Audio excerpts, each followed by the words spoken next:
Now, the U.S. House Foreign Affairs Committee has voted to allow President Joe Biden the power to ban TikTok along with other apps believed to pose security risks.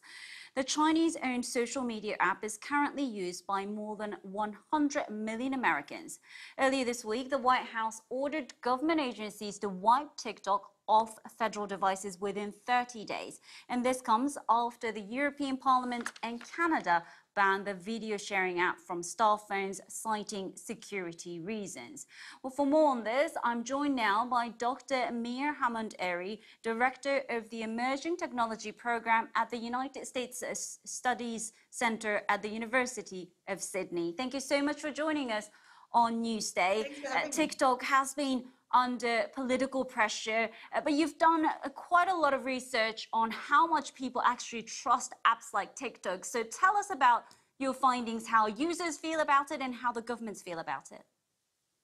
Yeah, it's such a good question.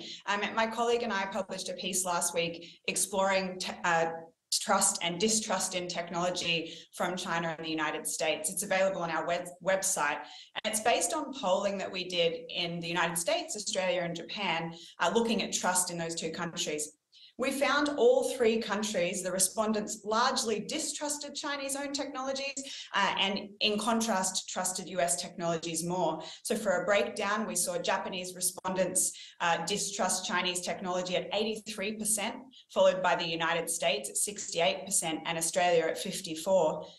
In contrast, when it came to US technology, all three countries were far more trusting, between 80 and 82% fully trusted or trusted technology for the US.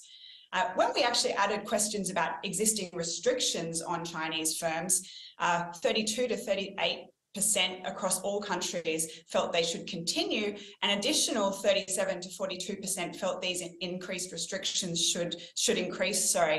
This is actually quite new research, which suggests that users have a strong distrust for technology when they feel there's a concern around unauthorized access to data or foreign influence over content and untrustworthy systems and software.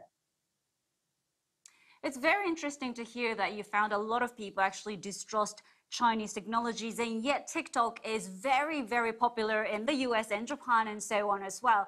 Just outline for us what kind of information apps like TikTok can actually get from our use, and how could this information be used? Yeah, it's such a good question and so relevant to all of us with mobile devices. So applications like TikTok, owned by Chinese company ByteDance, have the capacity to collect and use very large volumes of data.